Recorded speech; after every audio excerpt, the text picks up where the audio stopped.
Thank you. I'm Ann Donahoe. I'm Managing Director of KCSA Strategic Communications and the host of the Green Rush podcast, and I'm excited to be moderating this panel.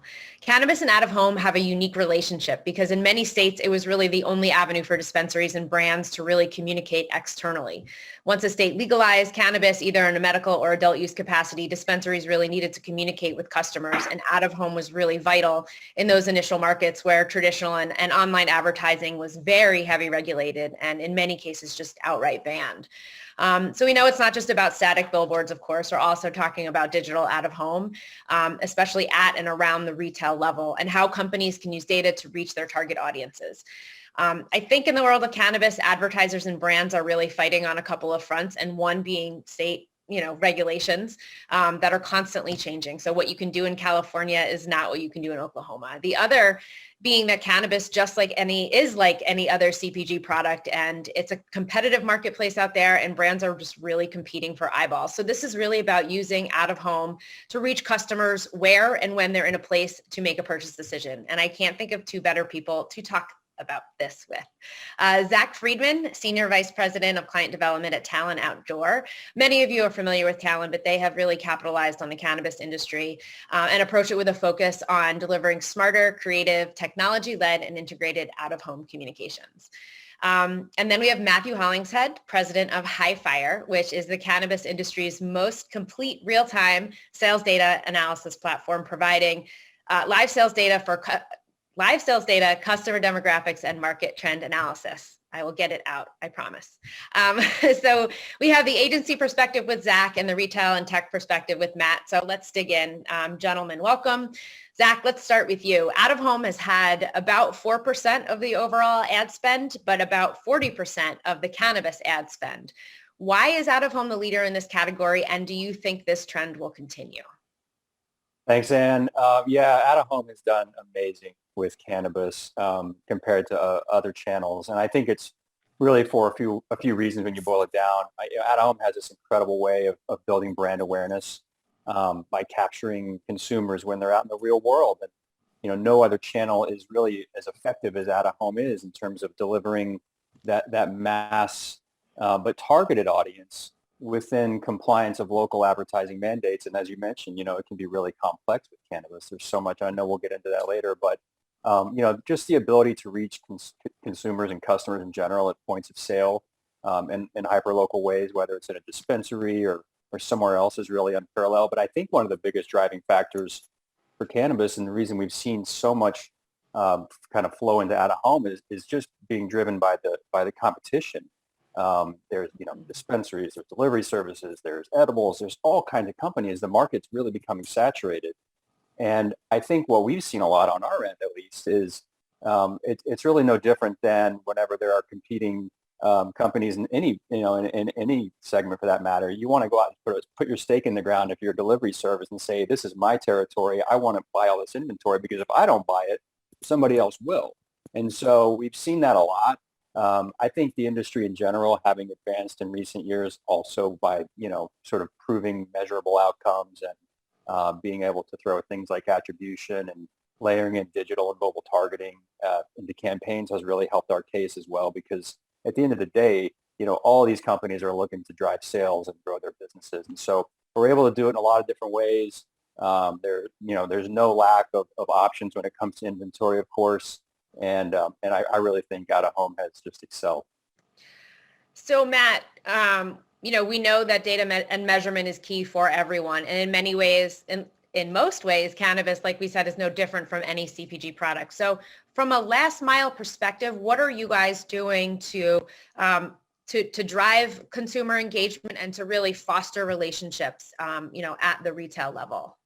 I think for us, our biggest thing is developing our direct and measurable connection to the consumer through loyalty. Highfire is a wholly owned subsidiary of one of Canada's largest retailers, and having a data platform inside that's given us some really great insight into the customer and put data at the center of everything we're doing.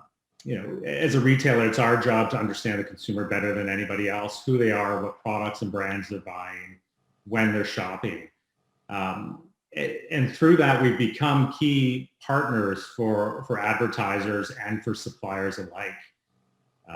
And this has allowed us to sort of deliver success through unmatched knowledge of the consumer, path to purchase tracking, live sales and inventory reporting, and developing strong partnerships with media outlets like out of home. We know in cannabis and everything, none of these things are done in a silo, particularly in a heavily regulated industry like cannabis. And I think as you look to see Fire and Flower and Hi-Fire expand its footprint into the US, you'll see us continue to grow our data and build strong engagements through our Spark Perks membership program, and including things like our partnership with BDSA, where it'll give us a data footprint not only in North America, but continuing into emerging markets around the world. And with this consumer data, we want to be, as retailers, the best partners to both suppliers, media outlets, everybody. Do you think that the needs of cannabis brands and advertisers are different from the needs of, let's say, like the beverage category, spirits category, or, I guess, Zach, I'll let you go first, and then Matt, if you want to hop in. Yeah, I don't think necessarily that it's any different. I mean, at the end of the day, as I mentioned before, these companies are looking to create awareness if they're new to a market, or even if they've been in the market for a while and they're just looking to drive people to their stores and create footfall, or maybe drive web conversions for some sort of online delivery services or online purchases. That's really no different to me than any other category. Is an interesting tactic that we see quite a bit actually on our end is competitive conquesting, sort of allowing, the companies to keep an eye on each other. I talked earlier a little bit about the competition side of this all, and, we'll see delivery services being real strategic with where they're placing ads in your dispensaries so they can capitalize on foot traffic, people going in and out of the doors.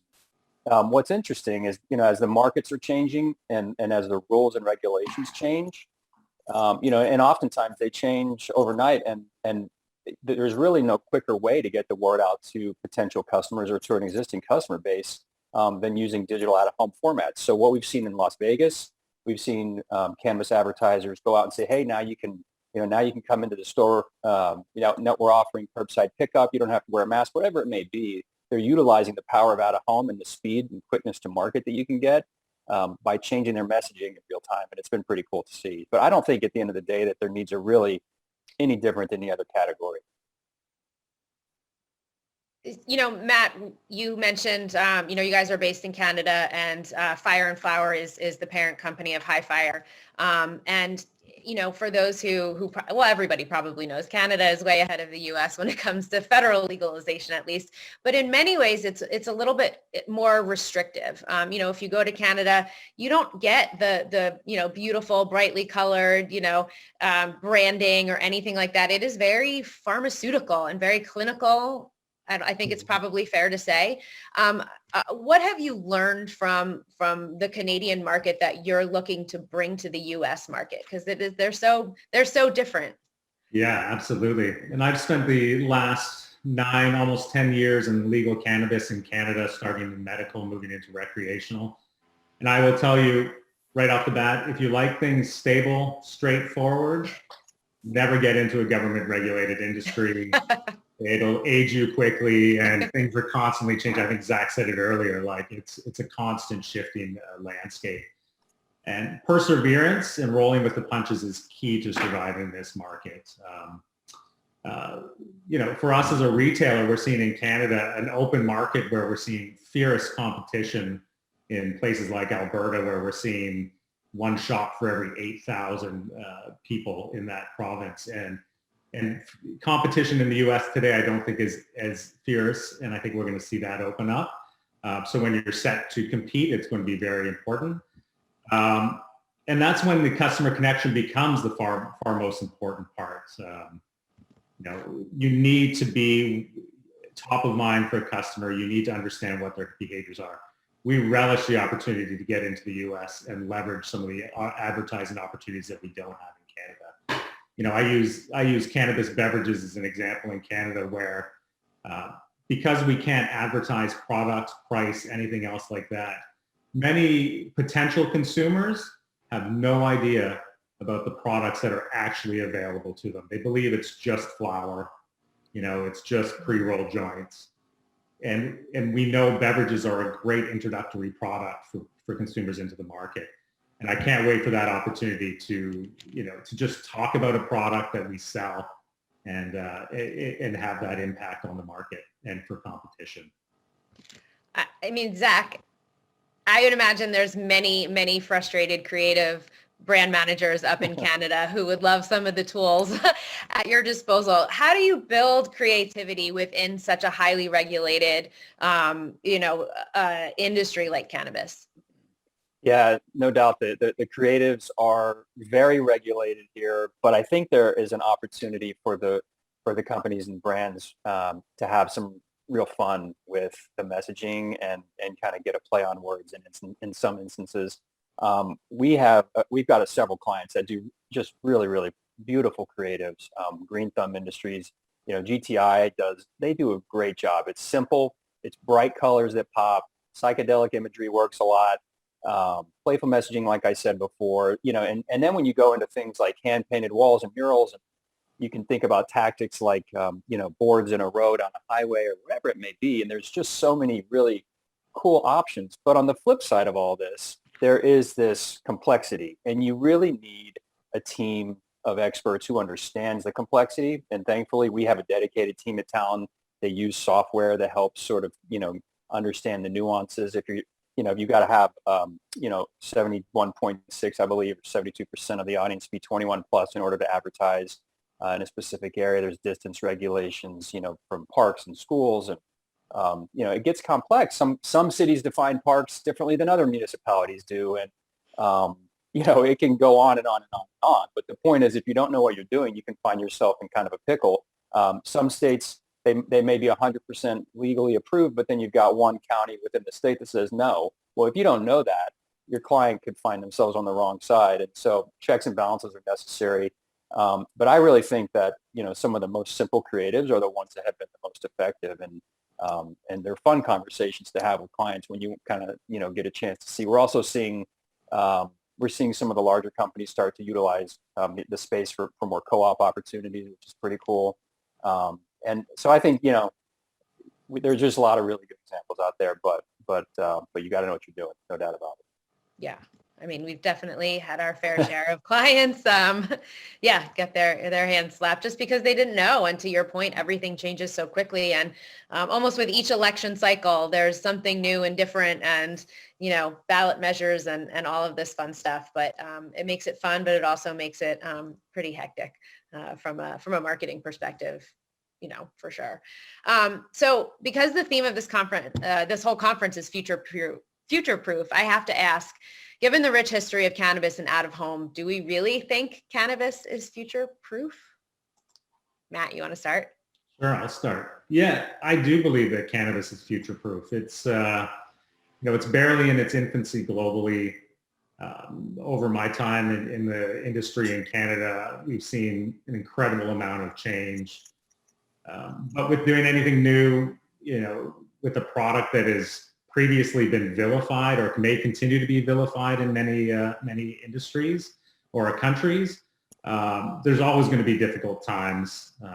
We spend, I think Zach again was just referring to this, we spend a significant amount of time jumping through hoops, just trying to figure out the shifting regulations, testing them, seeing if you get your hands slapped, trying to better understand them as they're not always clear. And advertising may be probably one of the most challenging ones we come across. But I do think it's going to take strong partnerships between all parts of the industry, retailers, data providers, advertisers, to really nurture legalization through and build a thriving industry moving forward. Well, and it's interesting because cannabis is interesting in that it's new and it's not new, right? There was a market for this for hundreds of years. It just was something that was on the illicit market. So, it's not like that this is something that's, brand new. It gets compared to like, the tech bubble and all of that stuff and the dot-com bust. But this is so fundamentally different because there is this long-standing, existing market for it. So we're really just, bringing legal opportunities to people, right? Yeah. Zach, anything to add there? No, I think you're exactly right. And I mean, it's been proven now, in some instances, there's medical benefits to this. And so I think it's future proof as well. I think it's here to stay, and it's not just, it's just a matter of time, and how much more it will continue to ramp up. It's not like an if, it's a when. But yeah, I think you guys both hit it on the head. How are you advising clients to use out of home as part of the bigger overall strategy, for their marketing campaigns? Yeah, I mean, we for so long, I feel like out of home was, and in some cases it still is, has been kind of planned in a silo on its own. We're advising clients to look at we like to try to advise people to look at their entire strategy and out of home, how out of home can fit in. When you think about out of home, it can really provide this amazing halo effect to the rest of your advertising. If it's, if it's broadcast, if it's social, it could be anything for that matter, streaming, radio. When you put out of home into the mix, there's this tremendous halo effect that can be brought about, the extra reach and engagement that you're getting from it. So we're always looking at sort of the omni-channel approach, trying to understand not just how advertising works by itself, but how it fits in to the greater pie for that client. So that's the way we think about it. Again, I mean, I think, understanding the nuances and regulations and all that stuff is really important, but having sort of take a step back and having sort of a deep strategy and a deep dive into what are your, are you looking to achieve measurable outcomes? What are they? How can we get you there? What kind of creatives are you looking to achieve? This all goes, into the decision-making process when it comes to investments, different types of formats, whatever it may be. So we sort of try to take a look at the bigger pie, if you will. And Matt, I guess it's a little bit of a different question, but how are people coming to you? Like, what are they asking for when it comes to data? Now that you guys have this partnership with BDSA, what are the more popular things that people are asking for? Yeah, I think for us, it's really about path to purchase measurement for ROI on advertising. It's brand affinity. One thing as a retailer, again, that we have, especially a retailer that has data at its center, we have post first purchase follow-up. Are we building brand affinity, which again, in Canada is a very difficult thing to do. And again, why we see retailers as great partners for out-of-home media outlets is we can measure that initial ROI and the follow-through. And then in Canada, you're looking at our supplier partners who are looking for market share. I think you can start to see from the consolidation happening in the market that everyone's fighting for market share. They want to know, how do they build it? What tools they're using that can build that market share and maintain that market share. And us as both a data provider and a retailer, we can provide deep insight into that and provide them insights into things that are working across the market. So on my podcast, we always ask guests about predictions, and I'm going to put you two on the spot. And the last couple of minutes, just ask any predictions on where the cannabis industry will be a year from now. And then the follow-up there is, once federal legalization happens, because we're just talking about it like it is going to happen, what does that mean for the out-of-home industry? Sure, I'll jump in on that one, I guess. I mean, I guess most states have already introduced, cannabis legislation. I think dozens have legalized cannabis for medical purposes. I think I just saw that, there was some legislation introduced last week to make this federally legalized. So again, it's not an if, it's a when, in my opinion. There's too much money at stake. There are jobs that can be created, and so. But having said all that, despite that, it's still a prohibited drug according to the federal government. So Schedule 1, yep. Yeah. So I think it's going to happen. What it means for the out-of-home industry, well, I mean, I think that people have really who are working within out-of-home now, I think cannabis advertisers have understood the power of out-of-home, how effective it can be, and creating that awareness, reaching customers at point of sale, all the little tactics I mentioned earlier. I think it's going to be great. More demand is not a bad thing. More attention on out-of-home is not a bad thing. And it's a fun category at the end of the day. It's a fun category. And so I think it's going to be real positive for us. Matt, in the last minute, what's your crystal ball saying? Well, I'll tell you, after this long in cannabis, a prediction is just a blind guess. Nothing is ever what Very you fair. expect it to be. everything goes out the window. My hope is to see federal legalization in the US and emerging markets over the next year. Canada was a challenge, but a great learning opportunity. Legalization works. Nothing terrible happens. It's what the people want. Let's give it to them. And for out of home, I would say the opportunity now is to continue to prove yourself and prove the ROI while you have captured the sort of the avenue that people can advertise. Take advantage of it, build those great partnerships with the brands and the retailers, and just help drive this thing home. We need to get this thing moving along. Great. And with that, I think we'll leave it there. Thanks to Zach Friedman from Talon and Matthew Hollingshead from Highfire. Great discussion. Thanks, Anne. Thank you.